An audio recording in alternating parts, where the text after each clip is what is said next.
اعوذ باللہ من الشیطان الرجیم بسم اللہ الرحمن الرحیم۔ قرآن مجید ترجمہ ہندی آسان، سورہ النحل نمبر 16 آیت نمبر 86 سے 128۔ اور جب مشرک بہو دیو وادی لوگ اپنے شریکوں کو دیکھیں گے تو کہیں گے کہ اے ہمارے رب، یہی ہمارے وہ شرکا ایشور تتو کے ساجدار ہیں جنہیں ہم تجھے چھوڑ کر پکارتے تھے۔ تب وہ بات ان کے اوپر ڈال دیں گے کہ تم جھوٹے ہو، اور اس دن وہ اللہ کے آگے جھک جائیں گے اور ان کی افترا پرداریوں گڑے ہوئے جھوٹ ان میں گم ہو جائیں گی۔ جنہوں نے انکار کیا اور لوگوں کو اللہ کے راستے سے روکا، ہم ان کے عذاب پر عذاب کا اضافہ کریں گے اور اس فساد کی وجہ سے جو وہ کرتے تھے۔ اور جس دن ہم ہر امت میں ایک گواہ انہی میں سے ان پر اٹھائیں گے اور تمہیں ان لوگوں پر گواہ بنا کر لائیں گے، اور ہم نے تم پر کتاب اتاری ہے ہر چیز کو کھول دینے کے لیے۔ وہ ہدایت اور رحمت اور بشارت ہے فرما برداروں کے لیے۔ بے شک اللہ حکم دیتا ہے عدل نیائے کا اور احسان پروپکار کا اور قرابت داروں ناطے داروں کو دینے کا، اور اللہ روکتا ہے بے حیائی کے کاموں سے اور برائی سے اور سرکشی سے۔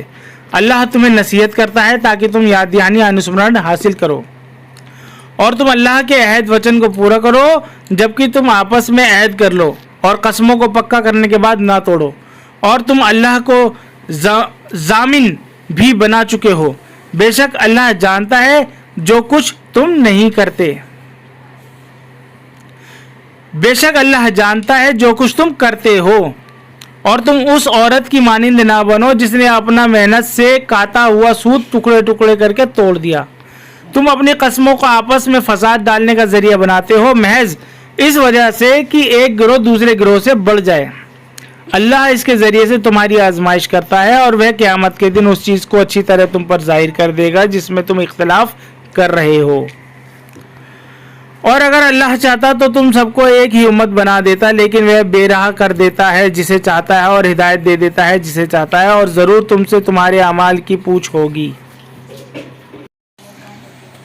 اور تم اپنی قسموں کو آپس میں فریب کا ذریعہ نہ بناؤ کہ کوئی قدم جمنے کے بعد پھسل جائے، اور تم اس بات کی سزا چکھو کہ تم نے اللہ کی راہ سے روکا اور تمہارے لیے ایک بڑا عذاب ہے۔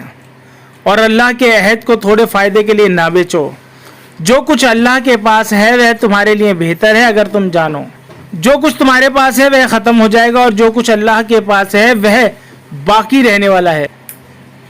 اور جو لوگ صبر کریں گے ہم ان کے اچھے کاموں کا اجر پرتیفل انہیں ضرور دیں گے۔ اور جو شخص کوئی نیک کام کرے گا چاہے وہ مرد ہو یا عورت بشرط کی مومن ہو تو ہم اسے زندگی دیں گے، ایک اچھی زندگی، اور جو کچھ وہ کرتے رہے اس کا ہم انہیں بہترین بدلہ دیں گے۔ پس جب تم قرآن کو پڑھو تو شیطان مردود سے اللہ کی پناہ مانگو۔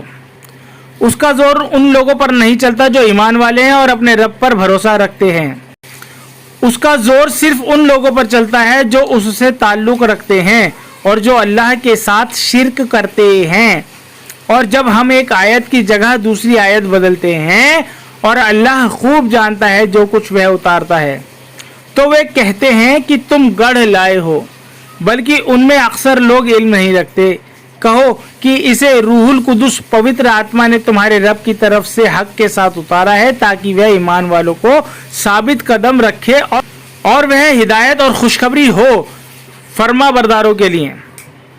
اور ہمیں معلوم ہے کہ یہ لوگ کہتے ہیں کہ اسے تو ایک آدمی سکھاتا ہے، جس شخص کی طرف وہ منسوب کرتے ہیں اس کی زبان عجمی غیر عربی ہے، اور یہ قرآن صاف عربی زبان ہے۔ بے شک جو لوگ اللہ کی آیتوں پر ایمان نہیں لاتے اللہ انہیں کبھی راہ نہیں دکھائے گا، اور ان کے لیے دردناک سزا ہے۔ جھوٹ تو وہ لوگ کرتے ہیں جو اللہ کی آیتوں پر ایمان نہیں رکھتے، اور یہی لوگ جھوٹے ہیں۔ جو شخص ایمان لانے کے بعد اللہ سے منکر ہوگا سوا اس کے جس پر زبردستی کی گئی ہو، بشرطے کہ اس کا دل ایمان پر جمع ہوا ہو۔ لیکن جو شخص دل کھول کر منکر ہو جائے تو ایسے لوگ پر اللہ کا غضب ہوگا اور انہیں بڑی سزا ہوگی۔ یہ اس واسطے کہ انہوں نے آخرت پر لوگ کے مقابلے میں دنیا کی زندگی کو پسند کیا، اور اللہ منکروں کو راستہ نہیں دکھاتا۔ یہ وہ لوگ ہیں کہ اللہ نے ان کے دلوں پر اور ان کے کانوں پر ان کی آنکھوں پر مہر کر دی اور یہ لوگ بالکل غافل ہیں۔ لازمی بات ہے کہ آخرت میں یہ لوگ گھاٹے میں رہیں گے۔ پھر تیرا رب ان لوگوں کے لیے جنہوں نے آزمائش میں ڈالے جانے کے بعد ہجرت، استھان پریورتن کی، پھر جہاد کیا اور قائم رہے، تو ان باتوں کے بعد بے شک تیرا رب بخشنے والا مہربان ہے۔ جس دن ہر شخص اپنی ہی طرفداری میں بولتا ہوا آئے گا اور ہر شخص کو اس کے کیے کا پورا بدلہ ملے گا اور ان پر ظلم نہ کیا جائے گا۔ اور اللہ ایک بستی والوں کی مثال بیان کرتا ہے کہ وہ امن اور اطمینان میں تھے اور انہیں ان کا رزق فراغت کے ساتھ ہر طرح سے پہنچ رہا تھا، پھر انہوں نے خدا کی نعمتوں کی ناشکری کی تو اللہ نے انہیں ان کے اعمال کے سبب سے بھوک اور خوف کا مزہ چکھایا، اور ان کے پاس ایک رسول انہی میں سے آیا تو اسے انہوں نے جھوٹا بتایا، پھر انہیں عذاب نے پکڑ لیا اور وہ ظالم تھے۔ سو جو چیزیں اللہ نے تمہیں حلال اور پاک دی ہیں ان میں سے کھاؤ اور اللہ کی نعمت کا شکر کرو اگر تم اس کی عبادت کرتے ہو۔ اس نے تو تم پر صرف مردار کو حرام کیا ہے اور خون کو اور سور کے گوشت کو اور جس پر غیر اللہ کا نام لیا گیا ہو۔ پھر جو شخص مجبور ہو جائے بشرطے کہ وہ نہ طالب ہو اور نہ حد سے بڑھنے والا تو اللہ بخشنے والا مہربان ہے۔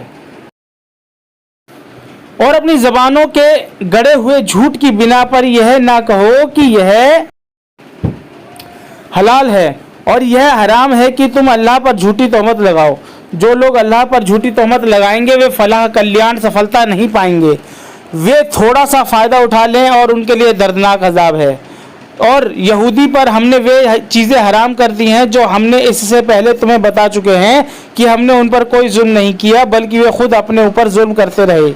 پھر تمہارا رب ان لوگوں کے لیے جنہوں نے جہالت سے برائی کر لی اس کے بعد توبہ کی اور اپنی اصلاح کی تو تمہارا رب اس کے بعد بخشنے والا مہربان ہے۔ بے شک ابراہیم ایک الگ امت تھا، اللہ کا فرما بردار اور اس کی طرف یکسو ایکاگرچت، اور وہ شرک خدا کے ساجدار بنانا کرنے والوں میں سے نہ تھا، وہ اس کی نعمتوں کا شکر کرنے والا تھا۔ خدا نے اسے چن لیا اور سیدھے راستے کی طرف اس کی رہنمائی کی، اور ہم نے اسے دنیا میں بھی بھلائی دی اور آخرت میں بھی۔ وہ اچھے لوگوں میں سے ہوگا۔ پھر ہم نے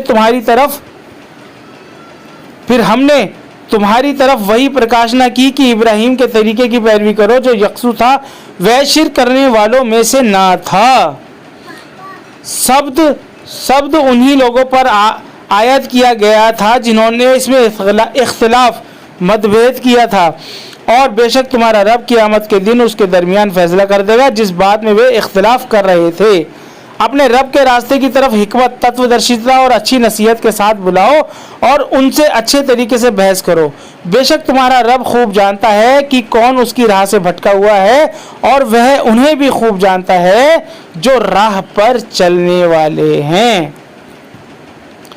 اور اگر تم بدلہ لو تو اتنا ہی بدلہ لو جتنا تمہارے ساتھ کیا گیا ہے، اور اگر تم صبر کرو تو وہ صبر کرنے والے کے لیے بہت بہتر ہے۔ اور صبر کرو اور تمہارا صبر خدا ہی کو توفیق سے ہے، اور صبر کرو اور تمہارا صبر خدا ہی کی توفیق سے ہے، اور تم ان پر غم نہ کرو اور جو کچھ تدبیریں وہ کر رہے ہیں اس سے تنگ دل نہ ہو۔ بے شک اللہ ان لوگوں کے ساتھ ہے جو پرہیزگار، عشق پرہیزتا ہیں اور جو نیکی کرنے والے ہیں۔ صدق اللہ العظیم۔